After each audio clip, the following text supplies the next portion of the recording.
Is back again. Hello. Hello. What's the most British thing you could possibly say? I want to hear it. Lay it on me. Bollocks. Really? No. Yeah. It's got to be something. Pasty. Got to be something that Americans probably haven't heard of before. Like the most That's everything British. I say to you. Everything I say to you, you have never heard. That's true. Get us a pint. Let's have a bevy. A bevy. But I understand those ones. Like I know what a pint is. Okay.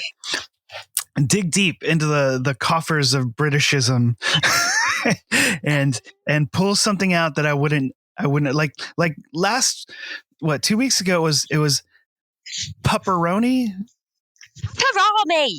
Pepperoni. Yeah. Pepperoni. I have some sausage made out of dogs.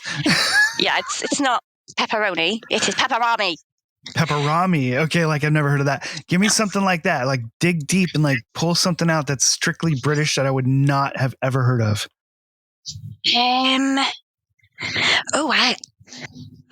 I don't know. Hold on. Let me just go through my conversations of the past 24 hours and think of something British. To you, it's like everything's English. To me, it's like, what? That's because everything that I say, people understand me here. Right? I know. I get it. I totally get it. I want to understand too. So I think every week you need to give me a new word that I can look up and learn. Like British isms or something like that. Yeah. Let's have a look. Let's have a think. Well, you know bloody, don't you know bloody hell? Yeah. I mean, that's like the same thing as like saying fuck or something here, right? Yeah, like chav. You know, we've been through chav. What's chaff? Chav. Chava. What does that mean? Yeah. Chav. Like, am I saying it? Chav. This is that's like a really annoying teenager that dresses in a tracksuit that thinks that they're a gangster, what but they're not. The hell is with you guys in the tracksuits? And they have like their tracksuits tucked into Winnie the Pooh socks because they're hard. And that's how they intimidate people outside off licenses. Right. That's go get us some thugs because they've got the Winnie the Pooh socks on. It's the worst look. I don't understand it. Tracksuits. I know it. Tracksuits, mismatched tracksuits. I'm not sure if it would be better if they were matching. I mean, I'd rather be jumped with somebody that had a bit of fashion sense, or was at least going to use my stolen money to buy nice trainers. Not get the trainers that have been thrown up a telephone pole. You ever watch did you ever watch the show? I think it was called Spaced. Yes, I like that. So the rave dude wears the tracksuit all the time, and you can't understand what the fuck he's saying. Probably like a chav that just grew up and never stopped being a chav. Yeah, right. That's what all British speak reminds me of. It's kind of like out here we have I don't know, like the Cajun. I can't think of what it's called right now, but it's like it's just you can't understand what the hell they're saying, and that's kind of like British to me. I don't know. And you are British, right? You're not. Is there a difference between like English and British? Yeah, that is. But I get confused as well. It's something to do with like Scotland, Ireland, Wales. Okay, so you're from there and you don't even know the difference. No, I don't. No, I mean I barely speak coherently most of the time. That's got to be the beer. I know who the Queen is. I hope so. Yeah, know where she lives. Yeah, and you got Boris on speed dial, right? Yep. Found his number on the internet. Got that. All right. Well, Carly, let's get into tonight's drink. This one's a super simple one, and it's taken directly from tonight's movie. And anybody who knows the movie may or may not recognize this, or may not know what tonight's movie is without even, having to be told just based off of this drink. Do you know what it is? Maybe you know what it is without me even saying. Let's see that. Do you know what it is? What's tonight's drink, Carly? I don't know. You don't know? Okay. No. Well, he only has one drink in the movie. right? And it's Blanton's Single Barrel Bourbon. Oh. All right. And that's tonight's drink. It's pretty simple. It's a particular brand of bourbon that he's given when he checks into his hotel after getting beat up. And it is a bottle of Blanton's Single Barrel bourbon. Now, with tonight's drink, you can drink it one of several different ways. All right. Probably the most snooty of ways would be just drink it straight. All right. So you can experience the flavor of the bourbon. Another way is to open it up a little bit with it being on the rocks, which would introduce a cold chill, as well as potentially water it down a little bit from the melting ice. And the third way would be cutting it with water. So if bourbon is a little bit too strong for you, then you can cut it with some water to dilute it a little bit. And another way, if you want it a little more poppier, you can add it with some club soda.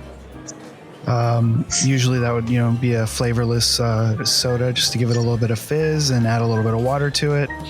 And if you want to add some sweetness to it, you could cut it with some ginger ale, which I personally would either drink it straight on the rocks, or I would drink it with ginger ale.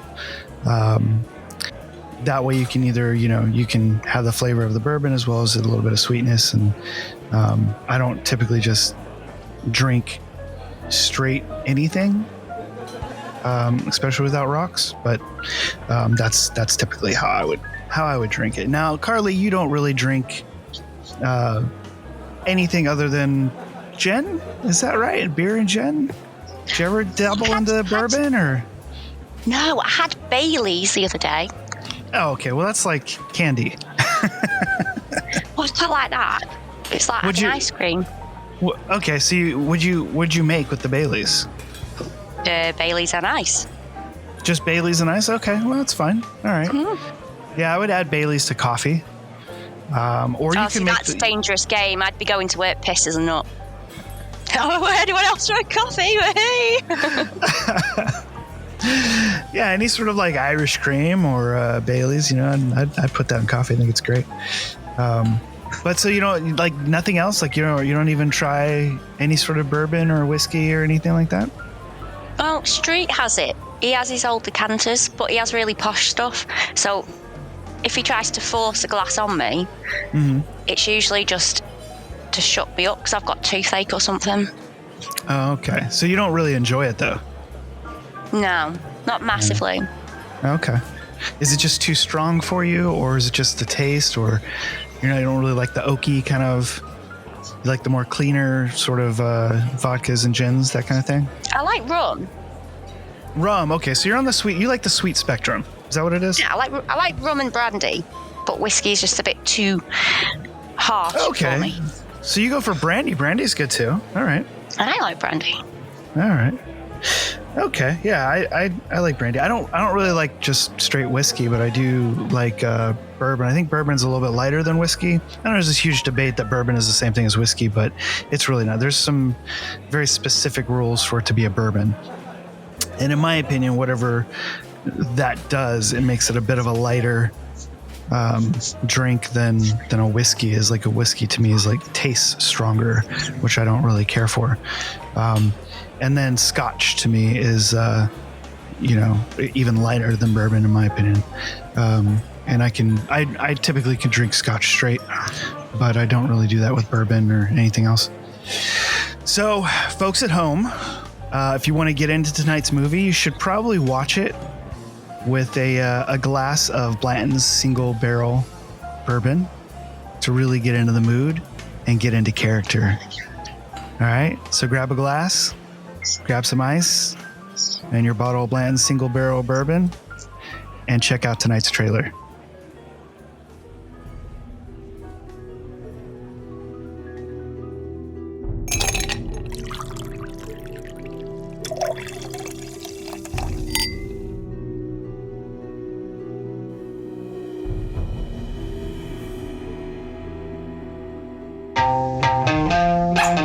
I'm up.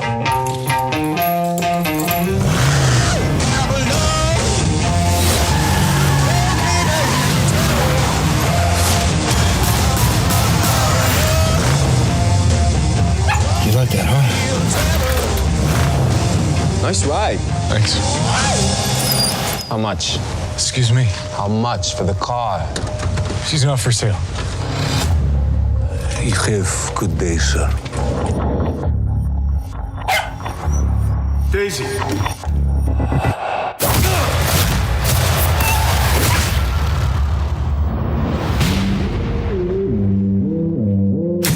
I lost everything. That dog was a final gift from my dying wife. Jonathan, you got out once. You dip so much as a pinky back into this pond, you may find something reaching out to pull you back in. It's personal. Where'd you get that car? What does it matter? It's not what you did, son. It's who you did it to. Nobody? That nobody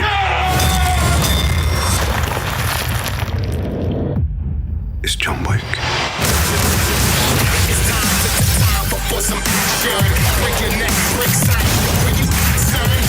You working again?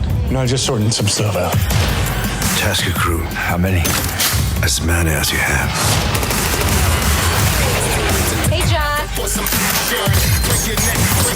I thought I'd let myself in.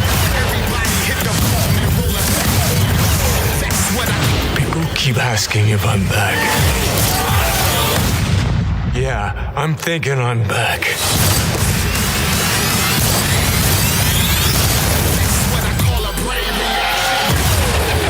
I'm not afraid of John Wick.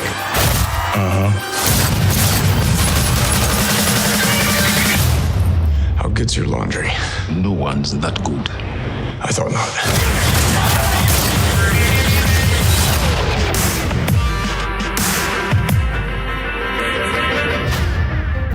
All right.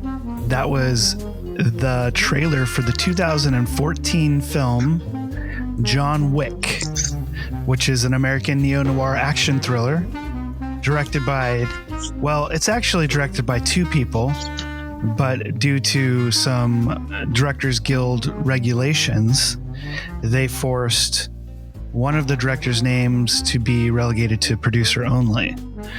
That's mean. Yeah, right. Yeah, it's a little strange, but it's directed by. Oh, I'm gonna screw this up, but Chad Stahelski, something like that. Yeah, and David Leitch. David Litch. Let's go with, not Lynch, Leitch. Okay. So, right. So these, well, we'll get into that later, but so it's technically directed by those two, but it's only credited under Stahelski. Chad S, which was his directorial debut. It was written by Derek Kolstad, and it stars, the now infamous Keanu Reeves, Michael Nyqvist, Alfie Allen, Adrienne. Oh my God. You know, we really need to turn this here. You need to start introducing the movies. Maybe I need to start doing nutshells.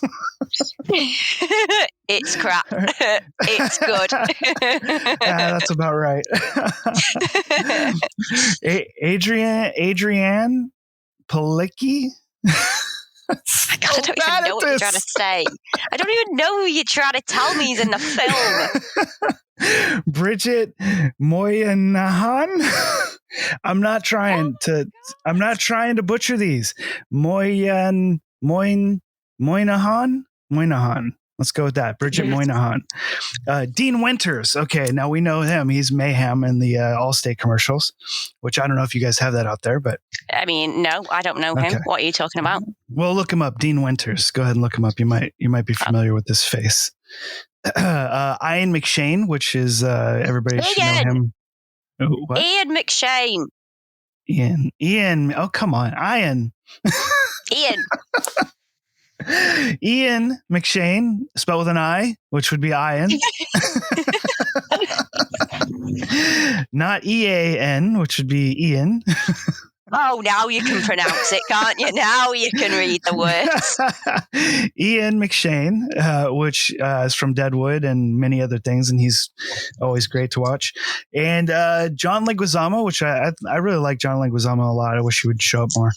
I do. I wish he'd do a film. I wish we could do a film with him. Oh, it'd be so fun, yeah. And then Willem Dafoe, which regularly gets mispronunciated as William. So I'm surprised I got Willem right. Who also starred in or co-starred in the last week's film, Nightmare Alley. And this is the first film in the John Wick franchise, which, as we all know by now, has had 3 film releases and a 4th one on the way. Before we get any further on that, though, we need Carly to explain to us what this movie is about with her in a nutshell synopsis. And now it's time for Carly's super famous in a nutshell synopsis. Are you ready? Always ready. Never ready, because I never remember to do this part, but I did today, so I'm ready. You did today because you were excited. I am. A man slaughters a small town's worth of people in revenge for killing a dog he's had for 2 minutes, and we are absolutely okay with it. Literally, you probably had it for maybe 2 hours, but it's pretty spot on. But I did have a backup, which was don't touch Keanu Reeves' stuff. Otherwise, shit happens. Right? So there's two. There's 2 there for you, really. Right, yeah. Don't touch the car. Don't touch the dog. Just don't touch your stuff. Don't make eye contact. Don't make eye contact with the car or the dog. Or, yeah, he think he's back. Yeah, Is that he's what back. it says there? People keep asking me this, but yeah, I'm kind of thinking I'm back. I'm going to kill them all. That was really the best part of the movie right there. Oh, yeah. Yeah. So this movie, at the time that it came out, 2014, I think we already had maybe like 10 different Liam Neeson movies that were in the same vein, right? Yeah. And everybody, I mean, you know, yeah, I wouldn't say they're any worse or any better. They're right on par. I think they're pretty similar. You know, and I think that they all did pretty well at the box office, and people like these sort of like, this is like the revamp of the 80s Macho Man movies, right? You know, it's like back then everybody was, you know, trying to be a badass, like, you know, stoic strong guy, and now everybody wants to be the stoic strong assassin or something. I don't know what it is, but everybody's putting that sort of James Bond spin on it nowadays instead of the Arnold Schwarzenegger spin, right? And you know, so we get a movie that you could claim has little substance and solely relies on action, which, you know, can be fun. However, with this movie, they did an excellent job of introducing emotion. I wouldn't say substance because it's pretty cliche as far as like the setup, but yeah. But the screenwriting and I got to give it to Keanu Reeves' credit, because I don't find him to be a great actor. He seems to be a great human being. And I think that he has a penchant for playing great roles and finding great movies. But I don't look at him like he's a great actor. I feel like he's not great with line deliveries and things like that. But occasionally he shines. And I think when we are watching this film and we find out he has these like flashes of his wife passing away. And first surprising thing is she passes away of not natural causes, but she passes away from a disease, cancer. So that was like a first sort of like twist, because usually it would be this type of movie. She would have been murdered or, taken out in some vicious fashion, and that was going to be the revenge story. But they sort of turned it on its head for a moment, and like, oh, his wife passed away from cancer. And as a parting sort of gift, because she knows this person and he's going to have a tough time moving on, she does the most sweetest, sentimental thing possible that you could do after the fact, and sends him a gift. And the gift arrives, he signs for it, brings it into the house, and it's a puppy in a cage, in a little travel cage, and a note. And he opens the note, and I really think that this is one of those. There's two scenes in this movie where I think he shines as an actor, besides the physicality of it, because there's a lot of physicality, and he does a fantastic job with that too. Because the dude's like, what is he, like 50 now? Yeah. He's getting up there, and it's not easy, even if you're in shape, to do the kind of shit that he does in this movie, and I think, getting off the subject for a second, there's something I think he does on purpose throughout the movie to sort of show how agile he is. Most people, when they get up from half of these things that he goes through, needs to use a fucking knee, right? There's not a moment in this movie where he uses his knee to get off the ground. He always, he gets that leg up and plants his foot down every fucking time, which is at his age and the beatings that he takes is not going to be an easy task as it is. Obviously it's a movie, but I mean, that's one of those things where I think it really helped, the audience, even though it's like, subconsciously, it gives you that feeling that this guy is extremely agile and can do the things that he does in this movie, which never feels comic book. No, it never feels like this is ridiculous. He can't kill a room full of people. It's like, oh my God, he's going to kill a room full of people. How? Exactly. It's quite amazing. I also think it's strange that you're looking at his knees, by the way, just so we know. I couldn't help it. For the crap that I get, right? For the crap that I get for looking at Guy Pearce's eyes, okay? Oh my You've been gosh. staring at Keanu Reeves' knees, okay? Yeah, I'm just throwing it out there as a strange thing. I'm just looking at it from a filmmaker standpoint. Like, Guy Pearce's eyes aren't going to fucking do anything. But nice kneecaps. But for an actor to be able to pull something off, to give it that kind of finesse, I think that's a subtlety that I feel is just kind of brilliant. In the same fashion as Lance Henriksen playing Bishop. Like, if you watch him, he even inverts his feet in a childlike manner to give his character a more, childlike sort of like feel and mannerism. And that's kind of like what I feel like Keanu Reeves has kind of done here. He's done this very, very subtle thing that you're probably not ever going to notice, that allows you to kind of wrap your head around how agile this guy is and how capable he is of doing these things, because they don't ever really show that other than progressing through the story. Like, there's no flashbacks or backstories of him being in his badasseriness, right? Like that. Yeah, it's all done in real time, with the exception of some, Bigfoot story lore kind of talk, between certain people to say, hey, you don't know who you fucked with. Let me tell you about the boogeyman, right?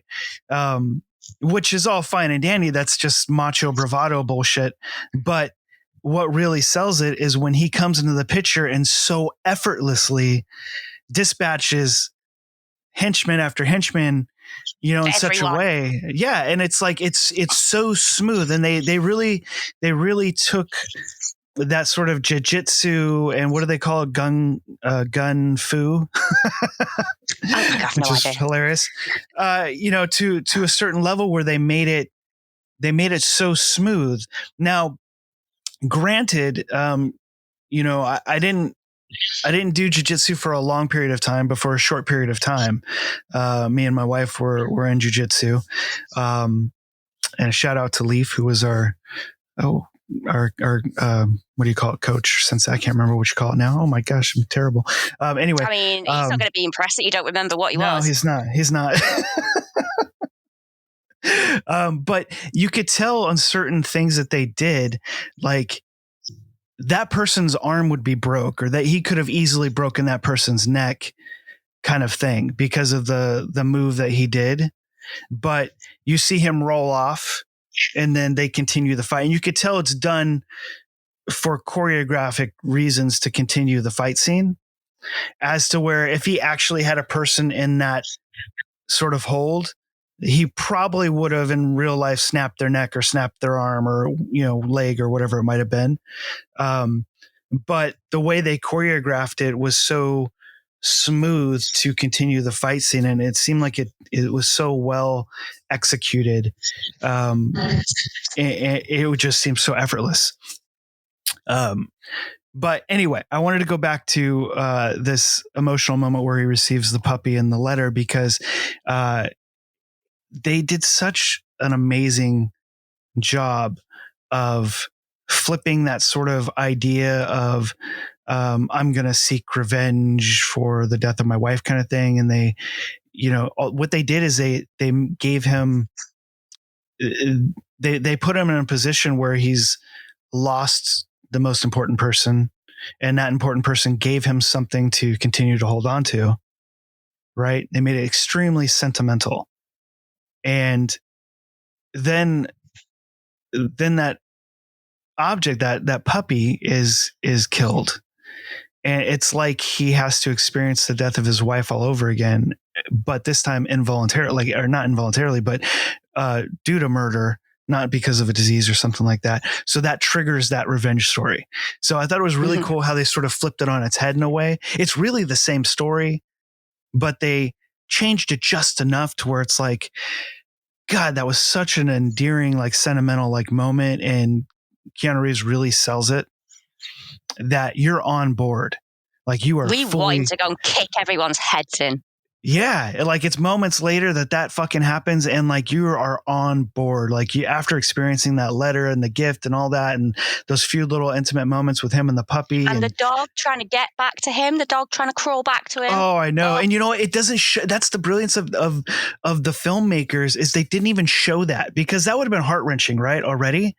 But the fact that you see the blood trail and then the dog laying next to him, like that's one of those show not tell kind of things where they didn't have to show the dog doing it, but they showed it in a very cool and heartbreaking way without it being like grotesque and like over the top.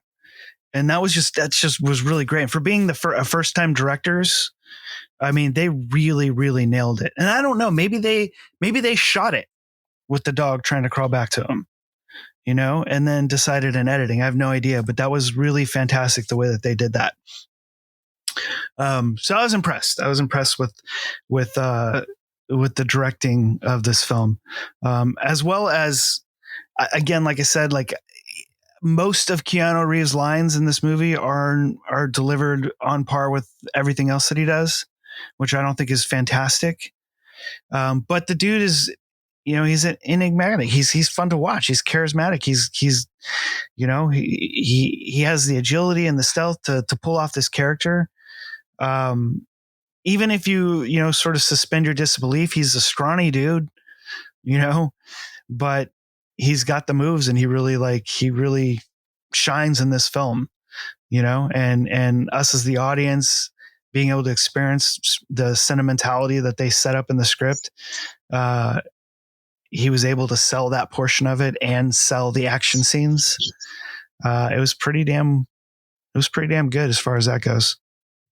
I really like all the behind the scenes bits as well. Like the Continental, and then the Doctor, and then how they have like the special cars. So cool, man. All the little added bells and whistles of that. Yeah, sure. Yeah, the whole world. Mm-hmm. Yeah, really they definitely sort of like built that kind of that world around him. Like, and it's very interesting too, because it's like when you open where his world takes place, obviously he's affluent, he's got money, right? He lives in this amazing house made of glass which I think is a pretty good metaphor. Because as tough as he is, he is made of glass in a way. But he's kicked off about a dog, and he royally. Right. Yeah. I mean, it's like that's again just feeds into the directing and the script writing of this movie, and they world build very well here. I've shot a Russian Armenian mafia film, so that's my one and done. I'll never step back into that because I found it obnoxious. Like that whole tough guy vibrato kind of gangster thing. To me, it's like really fucking pathetic, and I can't stand it. And after shooting one of those films, like it's just, I don't know. It's not my thing, and I just don't care for it. And then this movie takes that, and again, it's one of those things where they exploit that sort of cliche, and at the same time kind of turn it on its head, because obviously in like all those other films where the son does something wrong, whether it's, I don't know, I can't even think of Goodfellas or whatever, any of those fucking Scorsese movies, all of them are that kind of way, the same sort of like tough guy, gangster, family bullshit, even the movie I did, Betrayal, it's the same fucking thing. It's like, it's I can't stand it. I hate that movie I did. God. I do, yeah. I mean, to spend like months writing about something that you really don't even know about, but you're being fed by somebody, what they want, and fleshing it out, and then having to shoot it and be introduced, like, to all these people that are in that sort of gangster world who aren't really actors, that really are those people. Not only is it fucking scary as hell, because it just is, but and then go through and shoot it, it's just not my thing, and I think it's anyway. So every time I see it in movies, I'm like, I'm not interested in that. But there wasn't a lot of that in this film. And when they did utilize it, they sort of turned it on its head. They made the father, give up his son, after a bit, and things like that, which was like, okay, cool. This guy's even more worthless than we thought he was. And just things like that. So it was sort of a fresh take on an old story in many, many different ways. And I think that's why this film is like kind of a standout and was so popular. And obviously people, the memes and everything about, the dog and things like that. But I mean, really, it's like, it wasn't even really the dog. It was the scene of him getting the dog and the letter that really like solidifies that. If the movie started out with him with the dog and the dog gets murdered and you don't know anything about the wife or any of that stuff, it would not have the same effect. It would be, I think it would totally be a joke, but they did that in such a way where I think it really worked. So, this movie, it opened to 2,589 theaters on opening weekend. It was only expected to do $7 to $8 million. Okay. And I don't know why. I think it was kind of because it was pretty far removed from The Matrix. And I don't think Keanu Reeves had done a whole lot since The Matrix that I recall. I mean, he's done a lot, but I think they're a bit hit and miss. Nothing really. I think he got into like rom-coms and like a few drama things or whatever it was. But it wasn't expected to do well. I think they were kind of looking at it in sort of the same vein as like maybe Johnny Mnemonic, which didn't do well. And then the last two Matrix were sort of like panned, even though they did well at the box office, they weren't well received. But whatever the situation was, it surprised everybody and did twice that. It did 14.4 million on opening weekend. And by the end of the theatrical run, it grossed 43 million in North America and 45.7 million world in other territories. And worldwide, it grossed 88.8 million, which is amazing. It only had about a $20 million budget. So it literally could have financed the next 6 movies, right? Just off the one. they could have financed the next six movies and been totally fine. Any one of them could have been a flop and they'd have been just fine. Right. So it did extremely well at the box office. It did well with critics and fans. And like we said earlier, it spawned 2 sequels and a fourth one coming, or a third sequel, I guess, fourth film, coming out in, I believe 2023. Carly, did you know what the movie was originally supposed to be called? No. Oh, so it originally was not called John Wick. The original title of the script was called Scorned. Oh, that does sound cheap. Yeah. Now, the only reason why it became John Wick is because Keanu Reeves kept telling He's people a genius. He's in a movie. He's doing this movie called John Wick. I guess he got attached to the name of the character so much that he was just telling people he's doing this movie called John Wick instead of calling it Scorned. And eventually they just changed the name to John Wick because that's what he kept saying. I'm assuming in publicity and interviews and things like that, right? So just roll with it, guys, because he's going to keep saying the same thing. Right? And I'm assuming like to mitigate any sort of confusion that they're just like, well, okay, we'll just call it John Wick. Which I think is great because that's who it's about, right? And especially if it's going to be a franchise. I mean, what would you going to be? Scorned 2? Scorned 3? 1. Scorned 4 this time. It's personal. Right? Scorned 5 in space.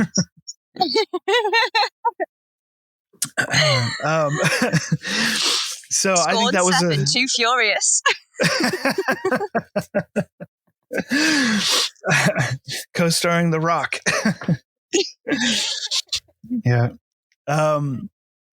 Another really cool thing, which I found out, was the character of John Wick was actually meant to be a man in his 60s. Oh. Yeah.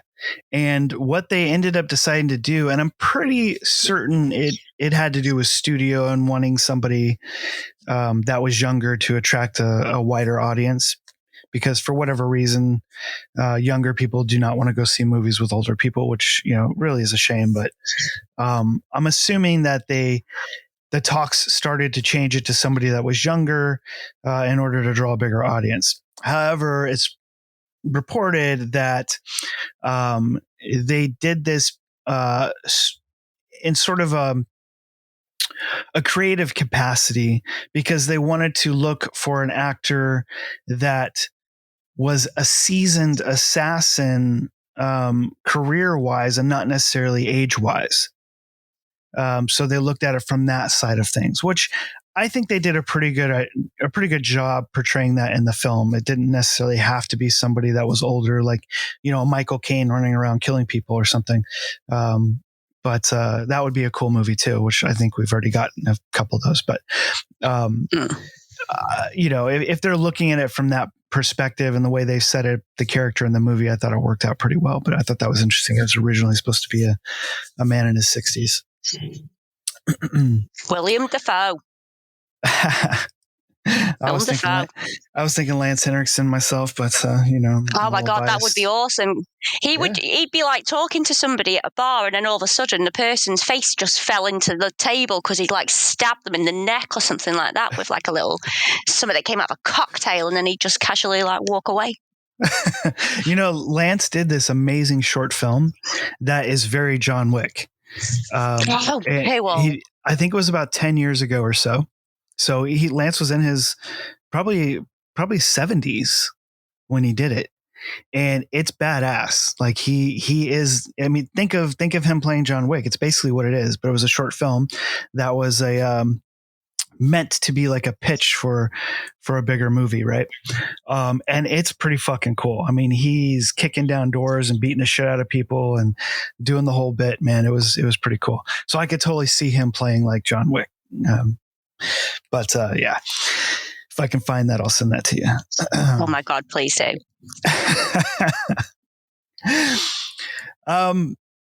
So I don't have a whole lot to talk about when it comes to this movie other than, what I've already discussed, just because it's a simple film. It's not complicated, So I don't have a whole lot to go into, but if there's anything that, really piques your interest into it, like, I'm curious, like, why you really enjoy this film other than the obvious, you know what I mean?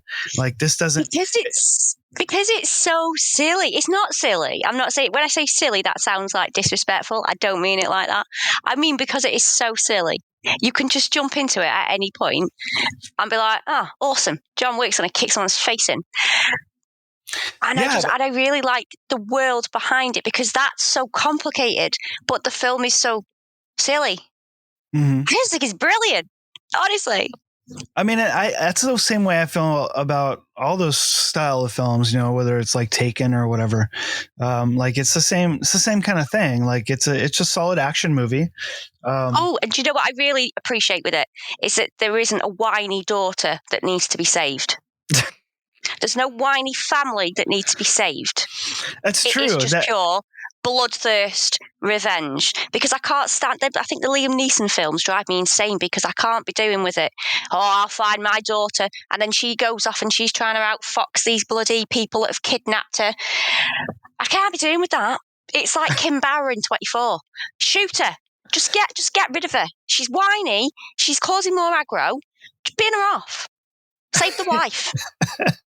You have a great point with that. It was kind of refreshing that there was nobody to save except for himself. No, I guess, which doesn't happen. And he don't give a shit. Yeah, he doesn't give a shit. It's like, come at me, stab me. I don't care. I am my own stab vest in your face. Yeah, I guess that is sort of that Charles Bronson kind of aspect to it, which is pretty cool. Yeah. And I did enjoy the Willem Dafoe sort of character kind of arc, because you're thinking he's going to go after him, and then you realize, and then when he's sniping him, you realize that's a warning shot. He's helping him. He's like, "Hey, wake up! Somebody's in the room," right? And you don't realize that right away until the next time. It's just like, that was so well done. It was such a great idea. Very, very well executed. I actually hated to see him die in this film. I was hoping that wouldn't happen. Yeah. Especially with that bloody horrible woman. Can't remember her name. Yeah. That one that tries to take him down in the hotel room. What are you doing, love? You're not allowed to fight in the Continental. Back off. Yeah. But can you imagine that? You can imagine what I yell at the TV when this is on. Street just gets up and goes in the other room now if John Wick's on. And Lily goes, oh, for God's sake. She'll go out the room when the dog gets killed and then come back in for revenge. And I'm just yelling at the TV just the entire time. Kick him in the face. You stupid cow, you're not meant to be doing that. Okay. Wait, get him. All right. I think you need to commit to this idea. I'm about to throw out an idea for you. Okay. I'm not filming myself yelling at the TV. I want you to commit to it before I pitch it to you. Okay. Just say yes. Yes, you're going to do it. This is going to be the next episode that we air. Okay. You ready? You ready for this? Say yes. Say yes. Say yes. I'm just going to mute you. Say yes. Say yes. Tell me and I'll consider. No. You have to just trust me and say yes. That's never going to happen. Maybe. You have to at least audio record yourself watching John Wick 2. Okay? Because I want to hear this and everybody at home wants to hear it. All right? We want to hear this. So if you won't video record it, you got to at least audio record it, and that will be an entire episode of Carly screaming at the TV. Me just yelling. Yes, this needs to happen. Me just screaming. It needs to happen. Get him, John! Because I yell at him like, obviously, he's my best friend. I'm first name terms with John Wick. I'm sure he feels the same. He's like, Carly, what would you do? What should I do, Carly? Cut his finger off, John. That's what you do. Take a finger. Yeah, I gotta say, there's like that brilliant moment where John Leguizamo's character calls Vigo, and he's like, your son showed up here, blah, blah, blah, whatever. And he's like, whose car was it? And he's like, John Wick's. And he's like, oh. Oh, Christ. that was so good because that's another way that they just sort of flip the genre on its head, right? Because he's got his head in his fucking hands going, we're all going to die. He's going to burn us alive. Exactly. It's like, it was like this sort of like deflated, like, oh, like of all people, oh no. And he's like a massive crime boss, and he's like, there's just not enough people. There's just not enough people to stop this one man. Yeah, that was so great. So, all right, Carly, I think we're at that time now. I'm going to save my rating. I want you to give your rating because I already know your rating. Everybody's going to know your rating, right? All right. Yeah. What you got? And tell us why. I mean, obviously 10 out of 10. Mm-hmm. It's obvious. Why? Why, Carly? Tell us why. Just because John Wick is amazing. He's amazing. It's amazing. Everything about it amazing. And I hate Alfie Allen as well, but I don't hate him. I just hate him every time he's on the screen in John Wick because he stole his car and killed his dog. I don't like him in anything I've seen him in. He always plays. I think that's because of John Wick, though, you see. I think because he was in John Wick and he's the guy that killed the dog and stole the car, I think that he could do a film where he's like saving fucking orphans and we'd be like, no, you killed the dog, fuck off, not watching it. Yeah, but no, I dislike him more from Game of Thrones than any, like, I couldn't stand him. But then of course they turn his character around and make him different, but I don't know. I don't really care for him in any, not that he's a bad actor or anything, but I guess they always just cast him with these disgusting roles. Yeah. Makes me just dislike him. Plus, I watched it. I originally watched it because of Ian McShane, because I really like Lovejoy. Oh, okay. Ian McShane, yeah.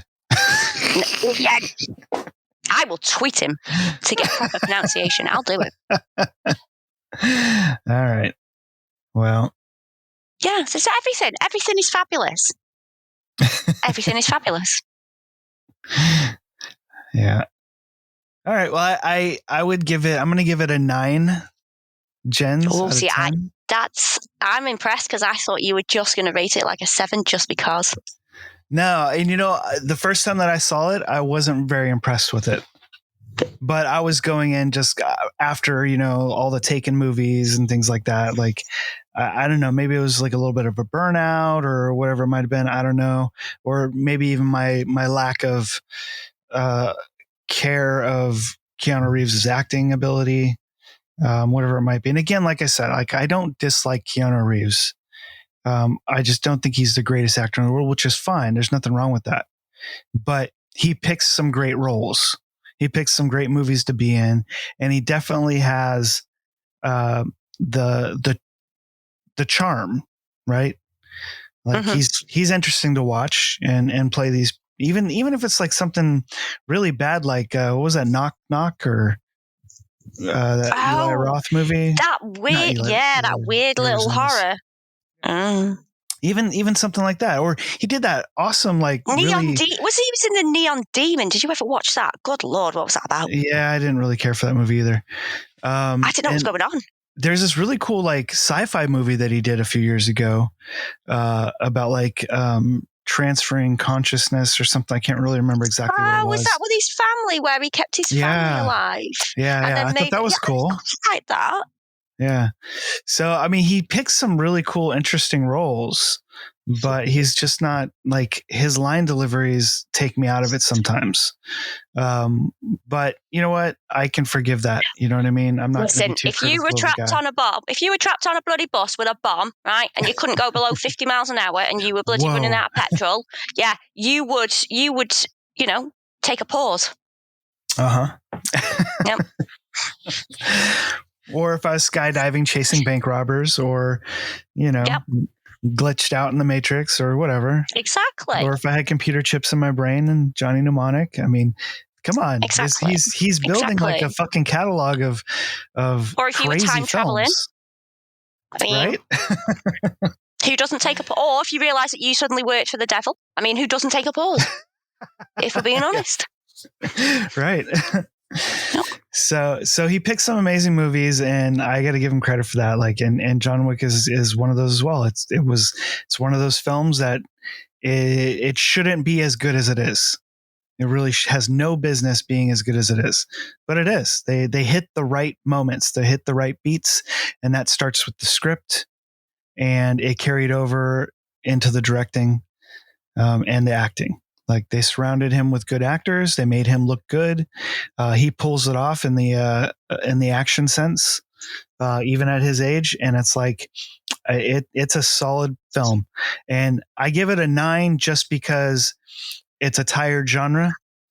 That's really the only reason why. I don't think that they had any missteps in the movie. It's almost a perfect film for its genre. The only reason is like some of his line deliveries, and it's a bit of a tired genre. That's the only reason why I got 9 instead of 10. Other than that, I had a blast watching it this time. I enjoyed it much, much more than I did the first time I watched it. And I'm actually excited to go back and watch part 2 and 3 at this point, which I can't imagine it's going to have the same emotional impact. I've never seen part 2 and I've never seen part 3. But I can't imagine it will have that same emotional impact with the wife and the dog and all that. Like, where are they going to go? I'm sure you've seen them, but I haven't, so don't tell me. But maybe we'll have to revisit those on the show. Yeah. All right, well, there you go, guys. I hope you enjoy your Blanton's single barrel bourbon and drink along when you enjoy watching John Wick. And until next time, Bye-bye. He's looking at you, kid. Thanks for joining us this week on the Speakeasy Noircast. Make sure to visit our website, resurrectionfilms.net, where you can subscribe to the show on iTunes, Stitcher, or any of your favorite podcast apps so you'll never miss a show. While you're at it, if you found value in this show, we'd appreciate a rating on iTunes, or if you'd simply tell a friend about the show, that would help us out too. If you like the show, you might want to check out our book, The Dark Side of Acting Up, and The Dark Side of Acting Up Volume 2, now available on Amazon. Or you can check out one of our films, also available on Amazon Prime. Be sure to tune in next week for another episode of the Speakeasy Noircast.